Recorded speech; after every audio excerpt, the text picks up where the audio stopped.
আজকে আমরা দেখব প্রথম পর্যায়ক্রমিক মূল্যায়ন 2026-এর জন্য দ্বিতীয় শ্রেণী স্বাস্থ্য শারীর শিক্ষার প্রশ্ন। সেখানে পূর্ণমান 10, সময় রয়েছে 20 মিনিট। বিদ্যালয়ের নাম, পরীক্ষার্থীর নাম নিজেরাই অবশ্যই লিখবে। আমরা চলে যাব আমাদের গুরুত্বপূর্ণ উত্তরে। একে থেকে বলেছে সঠিক উত্তরের পাশে টিক চিহ্ন দাও। 2 নাম্বার কয় দাগ, শরীরকে ফিট রাখতে করবে যোগাসন অনিদ্রা, উত্তর হবে যোগাসন। ক্ষয় দাগ, দাঁত মাজার জন্য চাই ছাই, তামাক, পেস্ট ব্যবহার করবে। দেখো, দাঁত মাজার জন্য যেখানে পেস্ট ব্যবহার করতে হবে। গয় দাগ, রাতে বই পড়ার সময় কম যথেষ্ট আলোর প্রয়োজন, বই পড়ার সময় যথেষ্ট আলোর প্রয়োজন। ক্ষয় দাগ, চুলের রং করা চুলের স্বাস্থ্যের পক্ষে ভালো, ক্ষতিকারক, উত্তর হবে ক্ষতিকারক।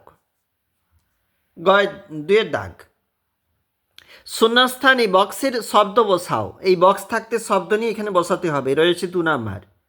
কয় দাগ, কারখানা তীব্র শব্দ করবে পরিহার। ক্ষয় দাগ, গোড়ালি ফাটা বন্ধ করার জন্য মলম ব্যবহার করবে। গয় দাগ, বদ হজমের ফলে পেটে ব্যথা হয়।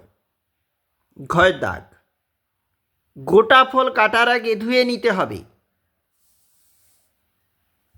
3 দাগের ক, দেখো নিচের প্রশ্নের উত্তর দাও। এগুলো রয়েছে কিন্তু 6 নাম্বার।